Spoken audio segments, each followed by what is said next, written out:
샬롬 180일 성경 통독 67일 차입니다. 오늘 우리가 함께 읽을 말씀은 역대하 1장부터 5장까지의 말씀입니다.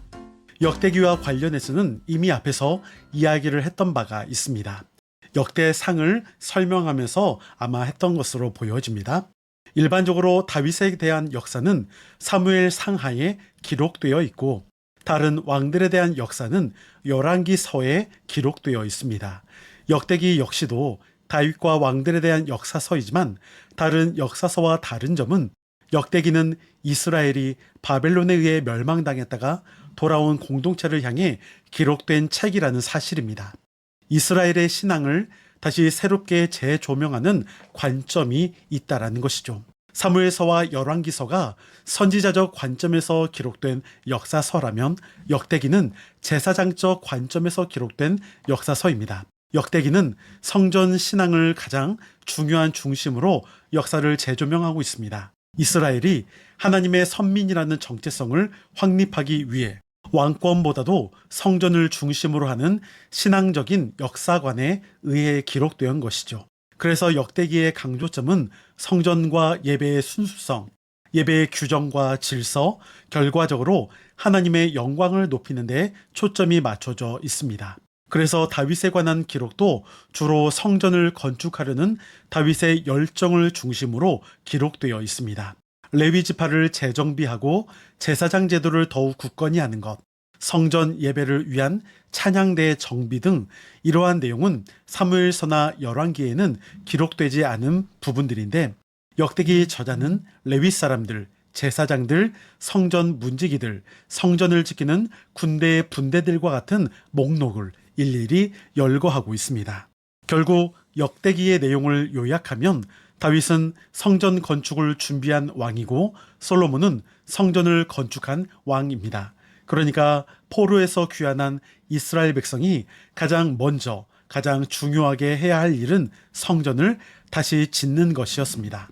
열왕기가 레위기의 언약의 관점에서 왕에 대한 평가 기준이 다윗의 길이냐 여로보암의 길이냐라고 한다라면 역대기에서 왕의 선악의 기준은 레위기적 제사법에 기준하여 성전 예배를 중요시하는지 아니면 무시하는지 방해하는 자가 있는지 그러한 것이 판단의 기준이 될 수가 있습니다.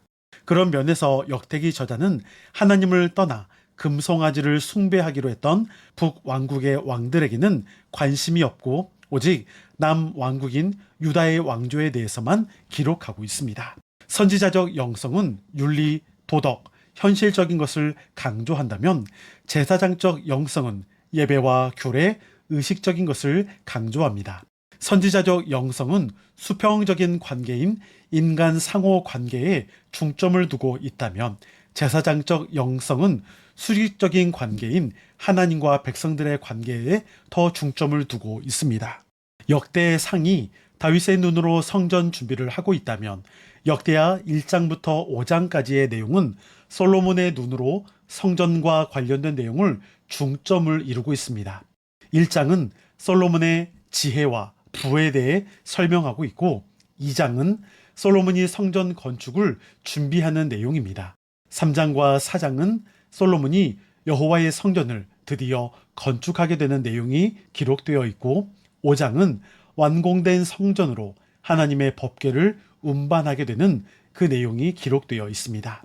이렇게 역대기는 성전과 관련된 내용을 중시하다 보니까 성전을 지은 솔로몬에 대해서도 다른 역사서에 기록된 솔로몬의 부정적인 모습, 즉 솔로몬의 부와 또한 많은 아내를 거느리고 있고 또한 그 아내들을 통해서 이방의 우상을 가져오고 이방 성전을 짓게 되는 그러한 것을 허용했다라는 부정적인 관점이 대부분 제외되어 있습니다. 오히려 솔로몬이 성전을 지었다라는 긍정적인 관점에서 설명하려 하고 있습니다. 포로기 이후 시대를 살아가던 이스라엘 백성들에게 성전 재건을 통해서 새로운 비전과 정체성을 부여하려고 했습니다. 그러다 보니 역대기는 솔로몬의 죄와 과오보다는 하나님께서 솔로몬과 함께 하시면서 왕권이 어떻게 굳건하게 설 수 있었는지를 보여주려고 합니다.